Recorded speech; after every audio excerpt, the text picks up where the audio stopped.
हम सब ने हिंदी बाल कविताएं सुनी हैं, है ना? लेकिन क्या कभी सोचा है कि इन मजेदार, कैची धुनों के पीछे असल में क्या छिपा है? ये सिर्फ गाने नहीं है, बल्कि ये तो बचपन की पहली पाठशाला है। चलिए, आज इन गीतों के बोलों के पीछे छिपे गहरे सबकों को समझते हैं। तो सवाल ये उठता है कि इन सीधे साधे गीतों में असल में सिखाया क्या जा रहा है। हम देखेंगे कि ये सिर्फ एंटरटेनमेंट नहीं है, बल्कि ये कल्पना, रोजमर्रा की आदतों और यहाँ तक कि सही गलत की समझ का एक पूरा का पूरा ढांचा तैयार करते हैं। तो चलिए इन कविताओं की दुनिया में गोता लगाते हैं। इसकी शुरुआत होती है एकदम शुद्ध कल्पना से। मतलब जरा सोचिए, एक बंदर, और वो भी जंगल में ऑटो रिक्शा चला रहा है। ये पूरी तरह से काल्पनिक है, और सच कहूं तो यही इसकी सबसे बड़ी खूबी है। लेकिन ये कविताएं सिर्फ कल्पना की उड़ान तक ही सीमित नहीं हैं। अगले ही पल ये हमें एक बहुत ही असल जिंदगी की सिचुएशन में ले आती हैं। एक बच्चा जो रोज की तरह नहाने से मना कर रहा है। ये एक ऐसी स्थिति है जिससे हर कोई रिलेट कर सकता है। और फिर कहानी में आता है एक नाटकीय मोड़, एक चोर का भागना। यहीं से बच्चे को सही और गलत की पहली समझ मिलती है। तो ये तीन चीजें, कल्पना, रोजमर्रा की जिंदगी और नैतिकता, यही इन कविताओं की बुनियाद है। चलिए एक एक करके इन्हें समझते हैं। तो सबसे पहले बात करते हैं कल्पना और खेल की दुनिया की।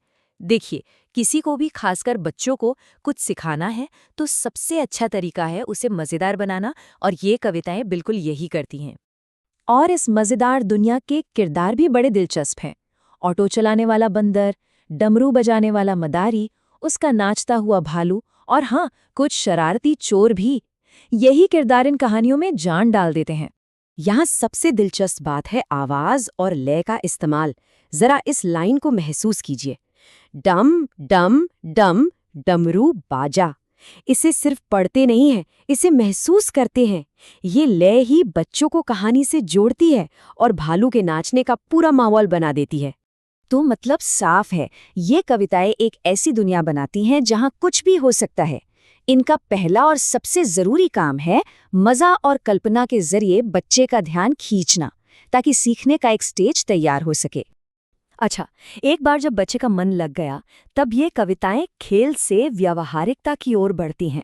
हमारा दूसरा खंड इसी बारे में है, रोजमर्रा की जिंदगी के वो सबक जो बच्चे की दुनिया को एक ढांचा देते हैं। इसका एक बहुत बढ़िया उदाहरण है मेरे प्यारे बेबी कविता। ये सुबह की पूरी दिनचर्या को एक लाइन में सेट कर देती है। उठना, नहाना, खाना और फिर स्कूल जाना। बच्चों के लिए दिन की शुरुआत का एक एकदम साफ और आसान सा क्रम।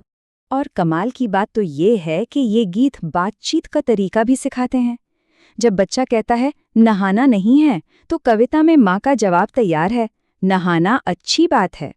ये असल में बच्चों के आम नखरों से निपटने के लिए एक छोटी सी स्क्रिप्ट की तरह काम करता है ना? तो एक तरह से ये कविताएं बच्चों और माता-पिता दोनों को रोजमर्रा की चुनौतियों से निपटने के लिए एक गाइड बुक दे देती हैं, जिससे जरूरी आदतें सिखाई जाती हैं और सुबह की भाग-दौड़ थोड़ी आसान हो जाती है। अब आते हैं अंतिम और सबसे गहरी परत पर, सामाजिक और नैतिक मूल्य। ये गीत सिर्फ पर्सनल आदतों के बारे में नहीं है, बल्कि बच्चों को ये भी सिखाते हैं कि एक दूसरे के साथ कैसे रहा जाए। चुन्नू मुन्नू कविता इसका सबसे सटीक उदाहरण है। झगड़ा क्या है? चुन्नू बोला मैं खाऊंगा, मुन्नू बोला मैं खाऊंगा, और इसका हल आपस में मिलजुल कर रहना। ये सीधे सीधे शेयरिंग यानी साझा करने के महत्व को सिखाता है। और देखिए, यहाँ माँ का निर्देश कितना सीधा और साफ है, आधा तुम लो, आधा तुम लो। ये एक बहुत शक्तिशाली सबक है जो बराबरी और शेयरिंग के बारे में बताता है, वो भी बहुत ही आसान तरीके से।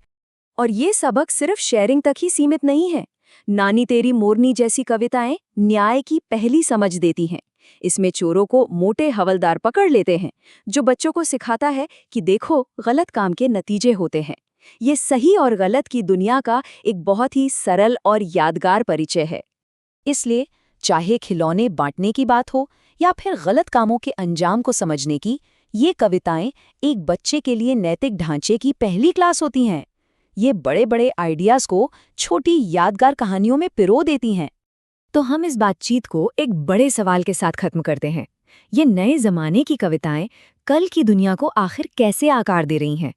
ये सोचने वाली बात है कि ये सरल से लगने वाले गीत आने वाली पीढ़ी की कल्पना, उनकी आदतों और उनके नैतिक मूल्यों की नींव कैसे रख रहे हैं।